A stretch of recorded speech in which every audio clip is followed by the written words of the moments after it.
নমস্কার, সবাই কেমন আছেন? আশা করি ভালো আছেন। আজকে আরেকটা রেসিপি নিয়ে চলে এসেছি। আজকে লাউ দিয়ে একটি ঘন্ট রেসিপি আপনাদের সাথে শেয়ার করব। লাউ ঘন্ট, এখানে লাউ কেটে নিয়েছি।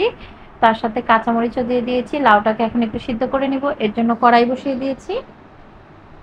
কড়াইয়ে লাউগুলো সিদ্ধ করার জন্য দিয়ে দিচ্ছি, ঢেকে দিচ্ছি। আর সবাইকে বলছি, প্রথমে যারা আমার ভিডিওটা দেখছেন অবশ্যই ভিডিওটাতে একটা লাইক দিয়ে ভিডিওটা দেখা শুরু করবেন। আপনাদের একটা লাইক কিন্তু আমাকে অনেক দূর পর্যন্ত পৌঁছে দিতে পারে। এদিকে মাছের মাথা ও মাছ নিয়ে নিয়েছি। হলুদ ও লবণ আর সামান্য মরিচের গুঁড়া দিয়ে মাখিয়ে নেব। আর যদি আমার রেসিপিটা ভালো লাগে তাহলে মিষ্টি একটা কমেন্ট করে দেবেন, প্লিজ প্লিজ প্লিজ। আর সাবস্ক্রাইব করতে তো ভুলবেন না। এখন মাছের মাথাগুলো ভেজে নিচ্ছি। এগুলোকে খুব ভালোভাবে ভেজে নিতে হবে, তারপর ভেজে তুলে রাখবো। এগুলো ভালোভাবে ভাজা হয়ে গেলে এগুলোকে আমি বাটিতে তুলে রেখে দেব। তারপর কড়াইয়ে আবার তেল দিয়ে দেব। তেলের মধ্যে দিয়ে দেব কিছু পেঁয়াজ কুচি।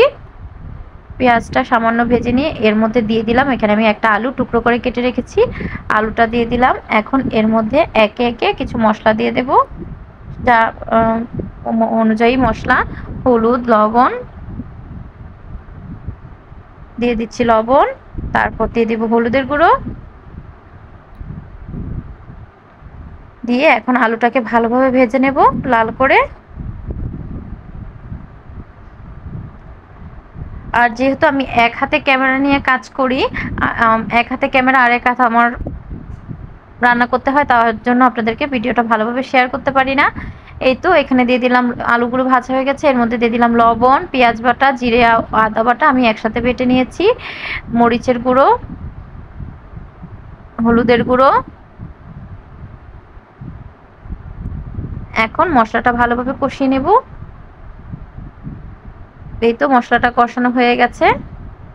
এখন এর মধ্যে ভেজে রাখা মাছের মাথাগুলো দিয়ে দিচ্ছি, মাছের মাথা ও মাছগুলো দিয়ে দিচ্ছি।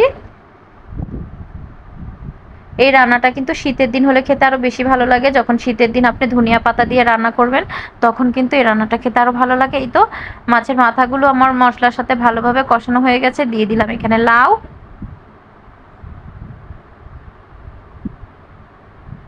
এখন লাউয়ের সাথে ভালোভাবে এটা মিক্সড করে নিয়ে তারপর আবার আসছি। এই তো রান্নাটা কিন্তু প্রায় আমার অনেকটাই হয়ে এসছে। এটাকে আরো কিছুক্ষণ এভাবে রান্না করতে হবে, জলটা যে পর্যন্ত টেনে শুকিয়ে না আসে।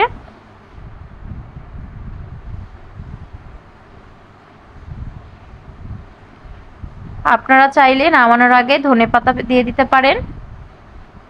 আর লাউয়ের জলটা না টানলে কিন্তু খেতে কিন্তু ভালো লাগবে না।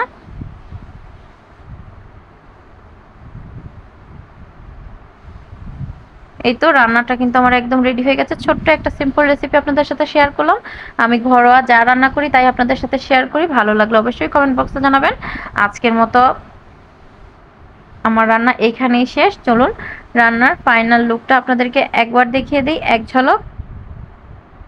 এই তো কেমন লাগলো আমার রেসিপিটা কমেন্ট বক্সে অবশ্যই জানাবেন। ভালো লাগলে ভিডিওটা শেয়ার করে যারা নতুন চ্যানেলটা সাবস্ক্রাইব করে দেবেন। আজকের মতো এ পর্যন্ত। আগামীকাল দেখা হবে নতুন কোনো ভিডিও নিয়ে, নতুন কোনো রেসিপি নিয়ে। এ পর্যন্ত সবাই ভালো থাকবেন, সুস্থ থাকবেন।